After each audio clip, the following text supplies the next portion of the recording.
اور پھر میں خدا سے دعا کرتا کہ یہ واقعی میری غلط فہمی ہو، کیونکہ ابھی میں نے اپنا مستقبل بنانا تھا۔ اگر میں ابھی سے عشق و محبت کے چکر میں پڑ جاتا تو اپنی منزل کو نہ پا سکتا۔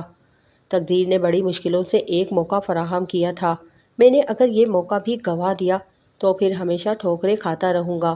یہی وجہ تھی کہ میں نے کبھی سیمی کو یہ احساس ہی نہ ہونے دیا کہ میں اس کی نظروں کو مفہوم سمجھتا ہوں۔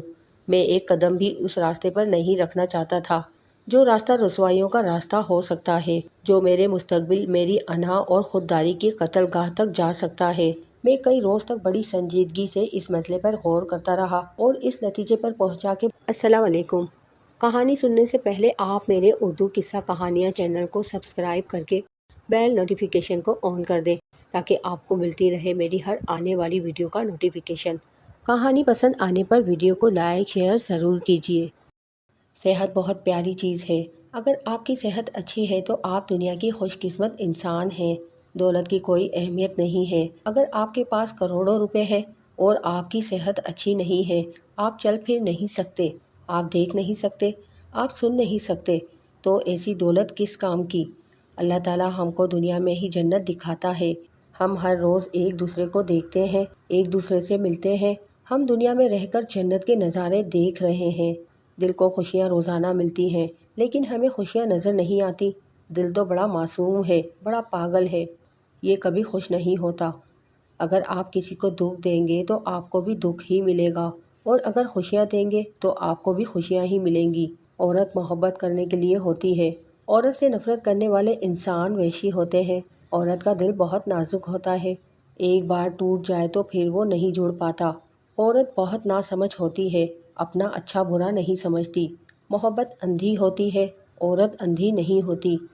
وہ زمانہ ضرور آئے گا جب کوئی میرے دکھوں کو اور خوشی کے آنسوؤں کو بار بار چمکائے گا۔ میں وعدہ نہیں کرتا، لیکن میں کچے وعدے خود سے کرتا ہوں۔ منزل سامنے نظر نہیں آتی۔ میری تقدیر میرے پیار کی جاگیر میرے اپنے ہی دل میں قید ہے۔ میرا بچپن گجرات کے قریبی گاؤں میں گزرا۔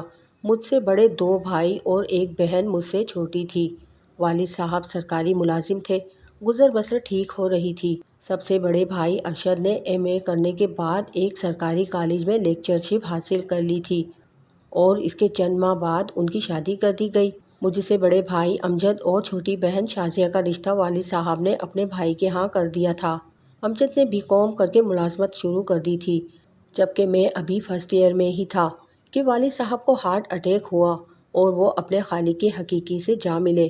والد صاحب کی وفات کے بعد میری والدہ بیمار رہنے لگی اور شوہر کی جدائی کا غم انہیں گھن کی طرح لگ گیا۔ ہم نے ان کی دل جوئی کرنے کی بہت کوشش کی، لیکن ان کی حالت نہ سنبھلی اور تقریباً 8 ماہ کے بعد وہ بھی سفر آخرت کو سدھار گئیں، اور یوں والدین کی شفقت کا سایہ ہمارے سروں سے اٹھ گیا۔ میرے FA کے امتحان میں ابھی 2 ماہ باقی تھے۔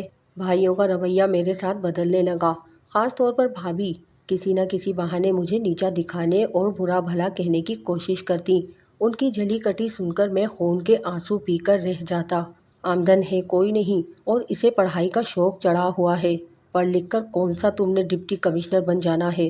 کام سے جان چھڑانے کے لیے پڑھائی کا خوب ڈھونگ رچا رکھا ہے۔ بھائیوں کی کمائی کی روٹیاں توڑتا ہے نکھٹو کہیں کا۔ یہ وہ طنز کے تیر تھے جو بھابھی کی زبان سے نکل کر میرے دل کو زخمی کر جاتے تھے۔ میں نے بڑی مشکل سے FA کیا اور پڑھائی کا شوق ہونے کے باوجود مزید پڑھنے کا ارادہ ترک کر دیا اور نوکری تلاش کرنے لگا، لیکن جہاں MA پاس ڈگریاں لے کر نوکری کی تلاش میں مارے مارے پھرتے ہیں، وہاں FA پاس کو نوکری کہاں سے ملنی تھی؟ لہٰذا نوکری کی تلاش میں در در کی ٹھوکریں کھاتا رہا۔ اس گھر میں میرے زخموں پر مرہم رکھنے والی صرف میری بہن شازیہ تھی۔ وہ ہر وقت میری دلجوئی کرتی رہتی تھی۔ مایوسیوں اور نا امیدوں میں وہ مجھے امید کی کرن دکھاتی اور میرا حوصلہ بڑھاتی تھی، اور کبھی کبھی وہ خود بھی رو پڑتی اور کہتی کہ بھیا مجھے سمجھ نہیں آتی کہ یہ لوگ آپ کو اتنا کمتر کیوں سمجھتے ہیں؟ آخر آپ ان کے بھائی ہیں، کوئی غیر تو نہیں ہے؟ اگر آپ کو نوکری نہیں ملتی تو اس میں آپ کا کیا قصور ہے؟ آخر کیوں یہ آپ کو تانے دیتے رہتے ہیں؟ اب میں اسے کیا سمجھاتا کہ باپ اور بھائی میں یہی فرق ہوتا ہے۔ ابا جان نے انہیں اعلیٰ تعلیم دلوائی اور اس قابل بنایا کہ یہ مناسب روزگار حاصل کر سکیں۔ اب ابا جان اس دنیا میں نہیں ہیں۔ میری تقدیر میں شاید یہی لکھا ہے میں اسے تسلی دیتا کہ پگلی تو کیوں پریشان ہوتی ہے، جب میں ان کی باتوں کا برا نہیں مانتا تو ان کی باتوں کو دل پر کیوں لیتی ہے؟ اگر اچھے دن نہیں رہے تو برے دن بھی نہیں رہیں گے۔ میں بہن کو تو مطمئن کر دیتا تھا لیکن خود بے چین سا ہو جاتا تھا۔ زندگی کی گاڑی کو کھینچنے کے لیے مجھے کچھ نہ کچھ تو کرنا ہی تھا۔ میں اپنی پوری کوشش کر رہا تھا لیکن لگتا تھا کہ تقدیر ابھی مجھ پر مہربانی کرنے سے کترا رہی تھی۔ میرے بھائی اور بھابھی کا رویہ شازی کے ساتھ بھی اچھا نہ تھا۔ اگر ابا جان بھائی کے رشتے کی بات چچا سے نہ کر گئے ہوتے تو چچا بھی ہمارے ہی گاؤں میں رہتے تھے اور بھائیوں پر ان کا کچھ رعب و دبدبہ تھا۔ ویسے بھی امجد بھائی کی شادی چچا کی بیٹی سے ہوئی تھی، لہٰذا دونوں بھائی اور بھابھی شازیہ کو برداشت کر رہے تھے، ورنہ اس کے ساتھ بھی نہ جانے کیسا سلوک کرتے۔ ماں باپ کی وفات کے بعد چچا کے سوا باقی رشتہ داروں سے میل جول بھی بھائیوں نے کم کر دیا تھا، صرف شادی و مرگ پر آنا جانا رہ گیا تھا۔ کراچی میں ہماری ایک خالہ رہتی تھی۔ جب والدہ زندہ تھیں تو وہ گرمیوں کی چھٹیوں میں بچوں کو لے کر آ جاتی تھیں، لیکن والدہ کی وفات کے بعد اور بھابھی کا خشک مزاج دیکھ کر انہوں نے بھی آنا جانا کم کر دیا تھا۔ انہی دنوں ان کی بڑی بیٹی کی شادی تھی۔ شادی کارڈ کے ساتھ خالہ کا خط بھی آیا تھا جس میں شادی میں شرکت کی تاکید تھی۔ گجرات سے کراچی تک کا طویل سفر تھا اور 2-3 دن قیام لازمی تھا، لہٰذا دونوں بھائیوں نے چھٹی نہ ملنے کا بہانہ بنایا اور مجھ سے کہا کہ تم شازیہ کو ساتھ لے کر چلے جاؤ۔ اس طرح خالہ کو بھی گلہ نہ ہوتا اور چند روز کے لیے مجھ سے ان کی جان چھوٹ جاتی۔ اتفاق سے شادی سے 1 ہفتہ پہلے شازیہ کو بخار ہو گیا جس سے وہ خاصی نقاہت محسوس کرنے لگی اور اس کی تیمار داری کے لیے چچا بھی آئے تھے۔ جب انہیں پتہ چلا کہ ہم دونوں کا کراچی جانے کا پروگرام ہے تو انہوں نے شازیہ کو بھیجنے سے منع کر دیا کہ سفر طویل ہے، کہیں راستے میں طبیعت زیادہ خراب نہ ہو جائے، لہٰذا طے یہ پایا کہ میں اکیلا ہی کراچی جاؤں۔ میں نے جب سے ہوش سنبھالا تھا کراچی کا میرا یہ پہلا سفر تھا۔ اتنا لمبا سفر میرے لیے سوہان روح تھا لیکن جانا بھی ضروری تھا، فارغ تو تھا ہی۔ سوچا چلو کچھ دنوں کے لیے بھائیوں اور بھابھی کے طعنے تو نہیں سننے پڑیں گے۔ میں ٹرین میں بیٹھ کر کراچی کے لیے روانہ ہوا۔ گاڑی میں خاصا رش تھا۔ مجھے اتنا لمبا سفر کرنے کا اتفاق ہی کب ہوا تھا؟ پہلے تو میں پریشان ہو گیا، پھر سوچا ہو سکتا ہے اگلے کسی اسٹیشن پر جگہ خالی مل جائے، لیکن اگلے اسٹیشن پر صورتحال یہ ہوئی کہ اگر 10 مسافر اترتے تو 20 مسافر چڑھ آتے۔ بہت سے مسافر تو دروازے کے پاس اپنا سامان رکھ کر اسی میں بیٹھ جاتے۔ میں اپنا بیگ پاؤں کے پاس رکھ کر ڈبے کے درمیان کھڑا ہو گیا۔ مجھے کھڑے ہوئے 1 گھنٹہ گزر چکا تھا اور میری ٹانگوں میں درد ہونا شروع ہو گیا تھا۔ میں یہ سوچ سوچ کر پریشان ہو رہا تھا کہ اگر کراچی تک مجھے ایسے ہی سفر کرنا پڑا تو میرا کیا حشر ہوگا۔ میں ابھی اسی سوچ بچار میں تھا کہ سامنے سیٹ پر بیٹھے ایک نوجوان نے ہاتھ کے اشارے سے مجھے اپنی طرف بلایا۔ میں جب اس کے قریب گیا تو وہ مجھے کچھ شناسا لگا اور پھر جب میں اس کے قریب گیا تو پھر جب اس نے یاد دلایا کہ وہ میٹرک میں میرے ساتھ پڑھتا رہا ہے تو مجھے یاد آ گیا، وہ جمال تھا۔ اس نے ساتھ والی سیٹ پر بیٹھتے ہوئے شخص سے میرا تعارف کروایا اور بتایا کہ یہ میرے ماموں ہیں، انہوں نے گجرانوالہ جانا ہے، تم یہاں بیٹھ جانا۔ گجرانوالہ اسٹیشن پر جمال کے ماموں اتر گئے اور یوں مجھے بیٹھنے کو جگہ مل گئی۔ میں نے جمال سے اس کی موجودہ مصروفیات کے بارے میں پوچھا تو اس نے بتایا کہ میں راولپنڈی میں ملازمت کرتا ہوں، والد صاحب کراچی میں ملازمت کرتے ہیں، ٹیلی فون کے محکمے میں ہیں، میں ان سے ملنے کراچی جا رہا ہوں۔ جب مجھے پتہ چلا کہ جمال بھی کراچی جا رہا ہے تو مجھے اور خوشی ہوئی، کیونکہ اتنا طویل سفر تنہا کاٹنے کے تصور سے ہی میں ہلکان ہو رہا تھا۔ جمال نے جب مجھ سے میرے بارے میں پوچھا تو میں نے اسے اپنی تمام دکھ بھری کہانی سنا دی۔ میرے حالات سن کر جمال کچھ دیر خاموش رہا، پھر مجھے تسلی دیتے ہوئے بولا، تم فکر نہ کرو، میں تمہیں اپنے والد سے ملواؤں گا، وہ ضرور تمہارے لیے ملازمت کا بندوبست کر دیں گے۔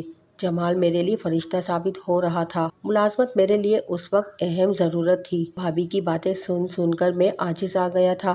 ویسے بھی حالات اس اسٹیج پر پہنچ چکے تھے کہ جتنی جلدی مجھے ملازمت مل جائے اتنا ہی میرے حق میں بہتر تھا۔ جمال کی رفاقت میں طویل سفر بغیر کسی اذیت سے گزر گیا۔ کراچی پہنچ کر جمال نے اپنے والد صاحب کا پتہ دے دیا اور مجھے تاکید کی کہ میں کل شام کا کھانا ان کے ہاں کھاؤں۔ میں وعدہ کر کے ٹیکسی میں سوار ہو کر ملیر کے علاقے ماڈل کالونی کی طرف روانہ ہوا۔ ڈرائیور کے تعاون سے میں خالہ کے گھر پہنچ گیا۔ خالہ کا گھر ان کی معاشی آسودگی کا پتہ دیتا تھا۔ خالہ کی 3 بیٹیاں تھیں، لبنہ، سمیہ، طیبہ، جبکہ بیٹا کوئی نہیں تھا۔ خالہ خالو ان کی تینوں بیٹیاں بڑے اتفاق سے ملیں۔ دیگر گھر والوں کے نہ آنے کا سبب پوچھا تو میں نے بتایا۔ خالہ سن کر بڑی حسرت سے بولی، چلو میری مرحومہ بہن کے گھر سے کوئی تو آیا، ورنہ جب سے بہن فوت ہوئی ہے آپ لوگ تو ہمیں بھول ہی گئے ہیں۔ میں ان کی باتوں کا کیا جواب دیتا، اس لیے خاموش رہا۔ مجھے خاموش دیکھ کر چھوٹی طیبہ بولی، امی جان آپ تو ہر کسی کے سامنے اپنے دکھڑے لے کر بیٹھ جاتی ہیں، آئیں بھائی جان آپ پہلے آرام کر لیں، باقی باتیں کھانے پر ہوں گی۔ وہ مجھے ایک کمرے میں چھوڑ کر چلی گئی۔ تھکاوٹ اور نیند کا غلبہ تو تھا ہی، لہٰذا میں بستر پر ڈھیر ہو گیا۔ اگلے دن میں خالہ کو بتا کر جمال کے والد صاحب سے ملنے گیا۔ جمال پہلے ہی والد صاحب سے میرا ذکر کر چکا تھا، لہٰذا مجھے وہاں لمبی چوڑی تمہید باندھنے کی ضرورت نہیں پڑی تھی۔ جمال کے والد صاحب نے پوچھا، بیٹے تم کس قسم کی ملازمت کرنا چاہتے ہو؟ میں نے کہا انکل حالات ایسے ہیں کہ جیسی بھی مل جائے قبول ہوگی۔ انہوں نے کہا کہ آپریٹر کی اسامیاں خالی ہیں، ایف اے پاس لڑکوں کی ضرورت ہے۔ چند روز پہلے اخبار میں اشتہار آیا تھا، ابھی درخواست دی جا سکتی ہے، اگر تم چاہو تو درخواست دے دو اور باقی میں سنبھال لوں گا۔ ان کی بات سن کر میں سوچ میں پڑ گیا۔ ملازمت تو یہاں مجھے مل جائے گی، لیکن رہائش کا کیا ہوگا؟ شروع میں 5,000 یا 6,000 تنخواہ ہوگی، اس میں الگ مکان لے کر کیسے رہا جا سکتا ہے؟ مجھے سوچ میں مگن دیکھ کر جمال بولا، یار نعمان تم کس سوچ میں پڑ گئے؟ اگر رہائش وغیرہ کا مسئلہ ہے تو تم ابا جان کے ساتھ رہ سکتے ہو، انہیں محکمے کی طرف سے فلیٹ ملا ہوا ہے۔ جمال کے والد صاحب نے بھی تائید دی۔ میں نے باقی فیصلے بعد پر چھوڑے اور وہیں بیٹھ کر درخواست لکھ دی۔ جمال کے والد صاحب نے کہا کہ تم درخواست دے دو، میں جمع کروا دوں گا، اور تم ٹیسٹ و انٹرویو تک اسناد گھر سے منگوا لو، وہ میں بعد میں درخواست کے ساتھ لگا دوں گا۔ میں نے جمال اور اس کے والد صاحب کا شکریہ ادا کیا اور کھانا کھا کر ان سے اجازت لی اور واپس خالہ کے گھر آ گیا۔ جب میں نے خالہ کو بتایا کہ میری نوکری کا بندوبست ہو گیا ہے تو وہ بہت خوش ہوئیں، لیکن جب میں نے یہ بتایا کہ میں جمال کے والد صاحب کے ساتھ رہوں گا تو خالہ سخت ناراض ہوئیں اور بولیں، بھلا اپنا گھر چھوڑ کر کسی غیر کے گھر کیوں رہو گے؟ میں تو پہلے کہتی تھی کہ بہن کے مرنے کے بعد تم لوگ آنا جانا بھی چھوڑ دو گے، میں تمہاری ماں نہ سہی خالہ تو ہوں، تم اگر ہمیں اپنا سمجھتے ہو تو اس طرح بات نہ کرتے۔ اتنا کہتے ہوئے خالہ اپنے آنسو پونچھنے لگیں۔ میں خود بھی آبدیدہ ہو گیا۔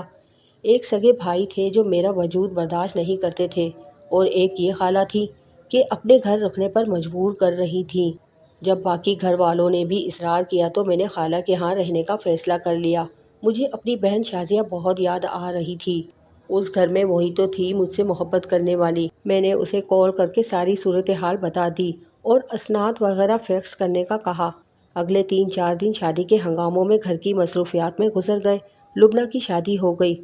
سمیہ اور طیبہ خوش طبیعت کی مالک تھی، سارا گھر ان کے کہکوں سے گونجتا رہا۔ لبنہ کی شادی کے بعد خالہ کا گھر کچھ اداس اداس رہنے لگا، لیکن طیبہ کی شوخی اور شرارتیں اس اداسی کو کم کر دیتی تھیں۔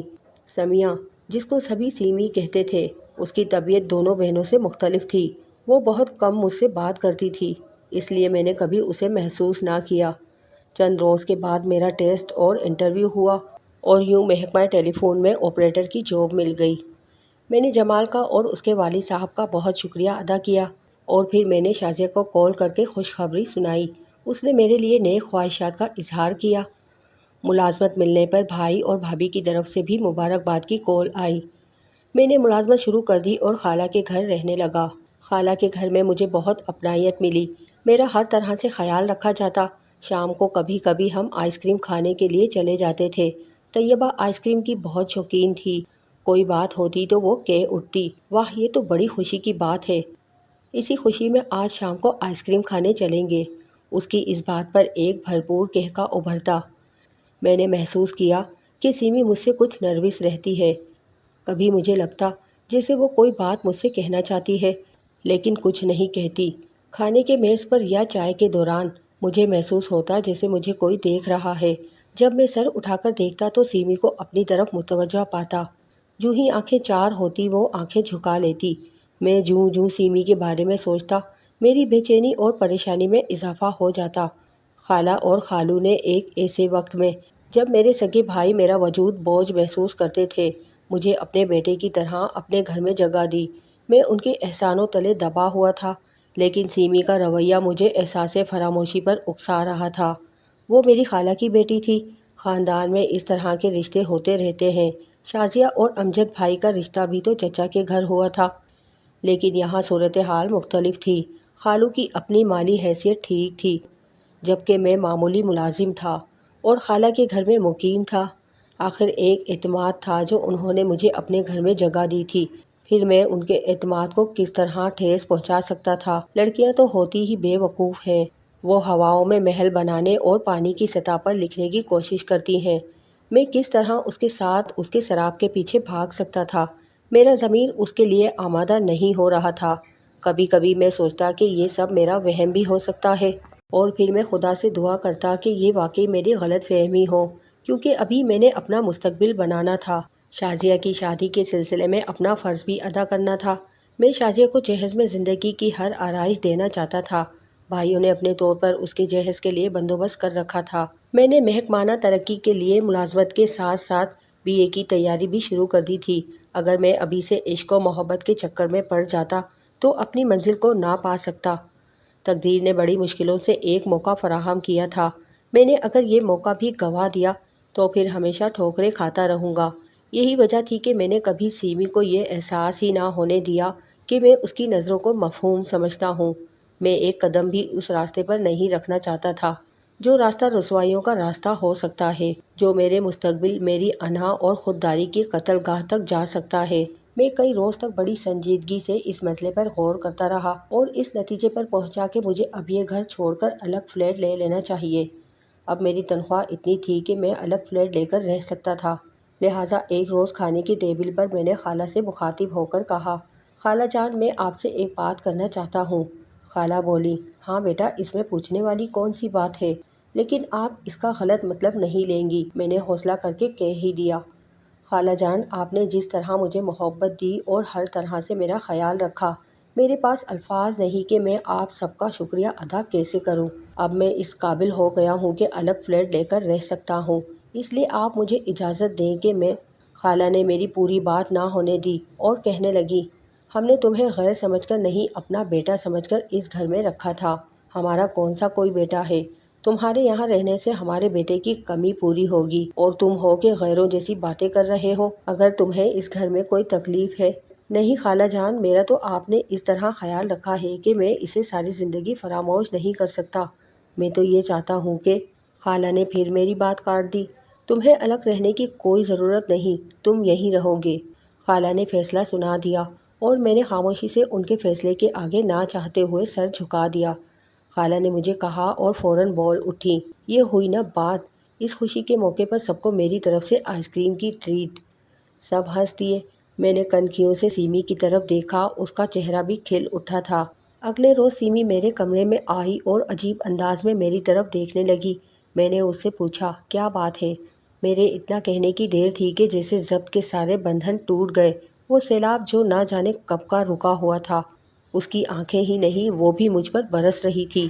دوسروں کی محبت کی یوں توہین کی جاتی ہے؟ کیا آپ کے نزدیک دل کانچ کے کھلونے ہیں جنہیں جب چاہا توڑ دیا؟ کیا آپ کے نزدیک کسی کے جذبات کی کوئی اہمیت نہیں ہے؟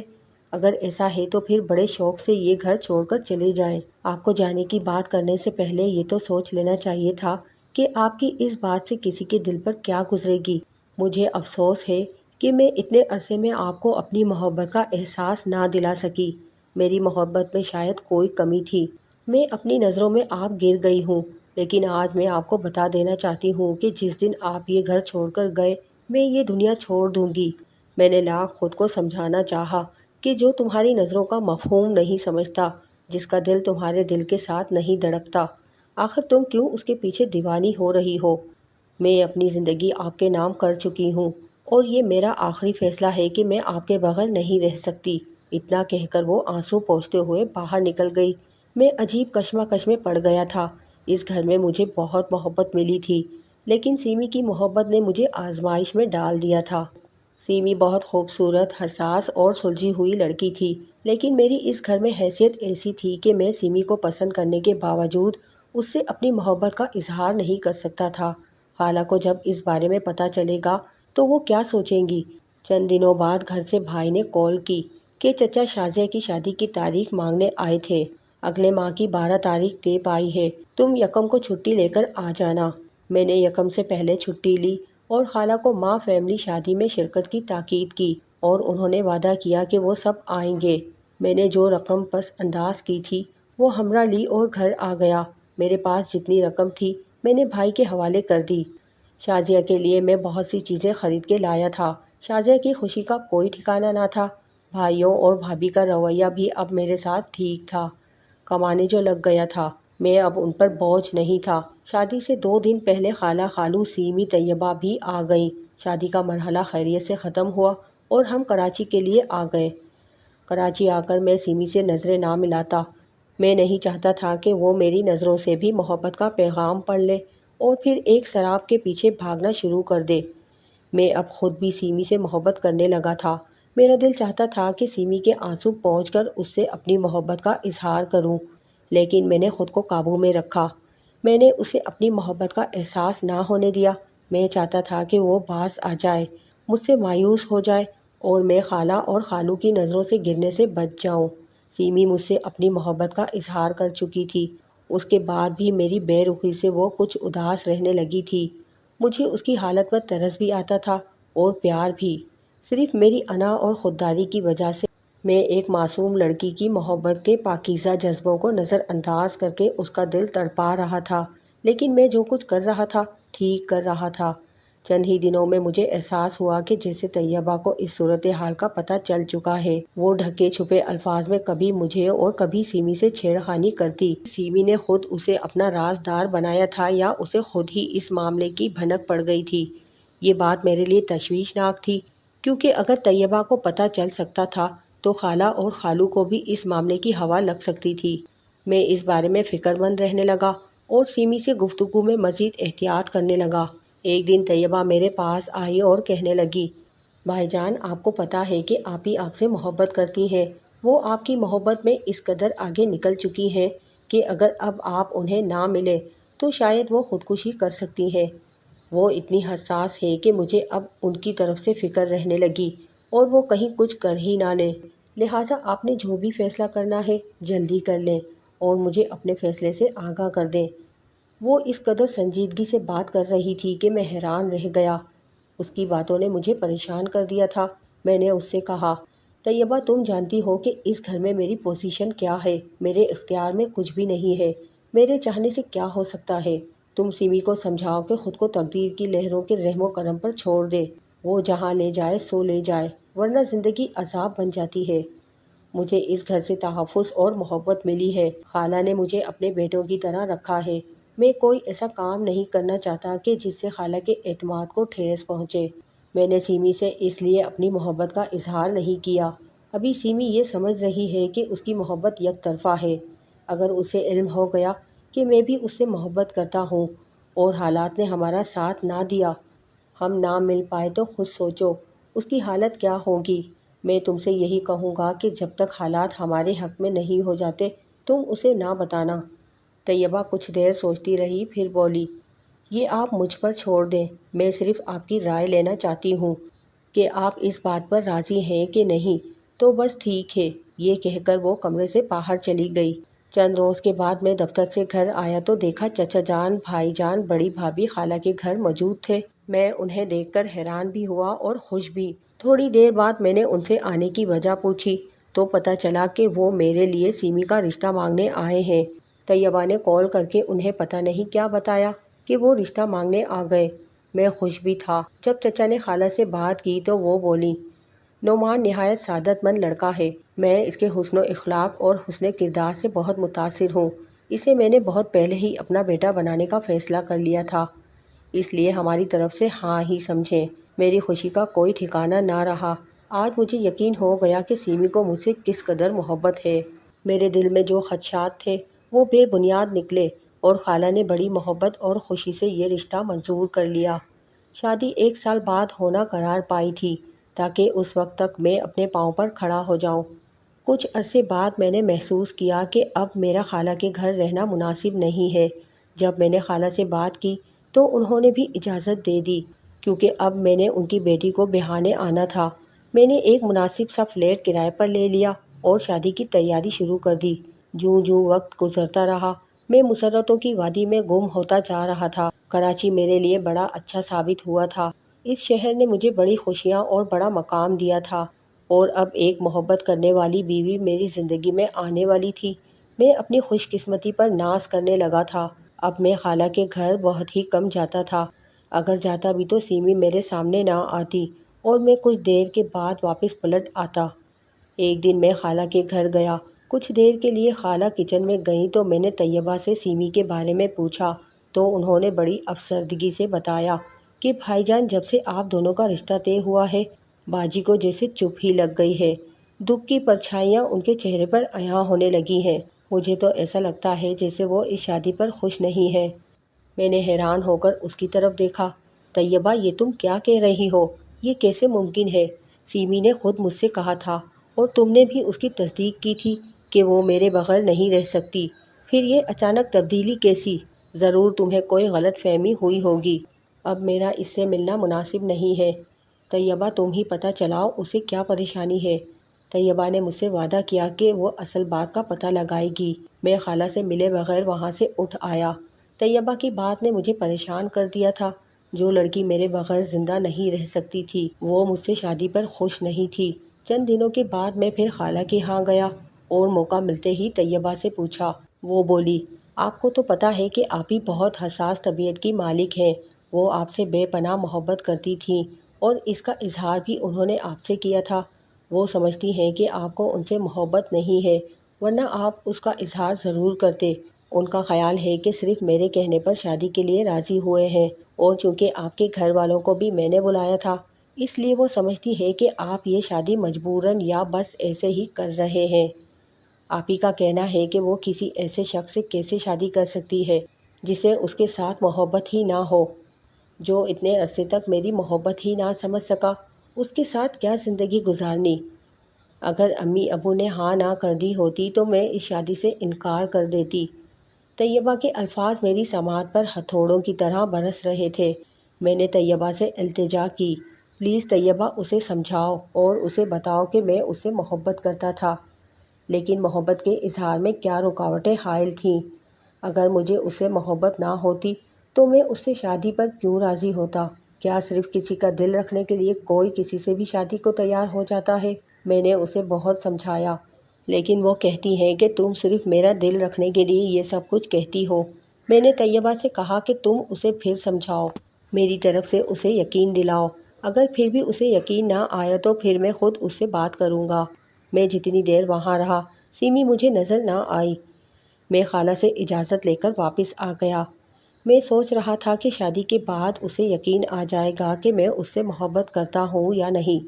میں اسے اپنے دل کی کیفیت بتاؤں گا اور اسے اپنی مجبوری بتاؤں گا کہ میں کیوں اس سے اظہار محبت نہیں کر رہا تھا، لیکن اس کی نوبت ہی نہ آئی۔ ایک روز طیبہ کی کال آئی کہ بھائی جان آپ ہی نے بہت سی خواب آور گولیاں کھا لی ہیں، فوراً پہنچیں۔ میں دیوانہ وار خالہ کے گھر پہنچا، لیکن تب تک سیمی اس دنیا کو چھوڑ چکی تھی۔ سارا گھر ماتم کدہ بنا ہوا تھا۔ مجھے دیکھتے ہی طیبہ مجھ سے لپٹ کر روتے ہوئے کہنے لگی، بھائی جان آپ ہی کو ہماری بات کا یقین نہیں آیا تھا اور وہ ہمیں چھوڑ کر چلی گئی ہیں۔ میرے تو ہوش و حواس کھو گئے۔ جب ہوش آیا تو میری دنیا ہی لٹ چکی تھی اور سیمی کو منو مٹی تلے دبا دیا گیا تھا، اور میں آخری دفعہ اپنی محبت کا دیدار بھی نہ کر سکا تھا۔ مجھے یقین نہیں آ رہا تھا کہ سیمی مجھے چھوڑ کر چلی گئی ہے۔ میں جو خالہ کی نظروں سے گرنے سے بچنے کے لیے سیمی سے اپنی محبت کا اظہار نہ کر سکا، آج خالہ کے سامنے نظریں نہیں اٹھا پا رہا تھا۔ سیمی تم نے فیصلہ کرنے میں بہت جلدی کی ہے۔ ایک بار مجھے صفائی کا موقع تو دیتی۔ جب ہمارا ایک ہونے کا وقت آیا تو تم ہمیشہ کے لیے مجھ سے بچھڑ گئیں۔ میں تو تمہیں ہم سفر بنانا چاہتا تھا، تمہارا ہاتھ پکڑ کر زندگی کی آخری سانس تک سفر کرنا چاہتا تھا، لیکن کہاں آ کے لٹ گیا کارواں، اس کا پتہ نہیں تھا۔ کراچی شہر مجھے کاٹنے کو دوڑنے لگا تھا۔ میں جس شہر کو اپنی خوشیوں کا گہوارہ سمجھ رہا تھا وہ میری خوشیوں کا قاتل نکلا تھا۔ میں کراچی شہر چھوڑ کر دوبارہ اپنے گاؤں آ گیا۔ آج مجھے یوں محسوس ہوتا ہے جیسے میرا سب کچھ لٹ چکا ہے۔ بہار مجھ سے روٹھ گئی ہے اور میں دوبارہ خزاؤں کی زد میں ہوں۔ اب تو ایسا لگتا ہے کہ جیسے ازل سے ہی خزاں میرا نصیب ہے۔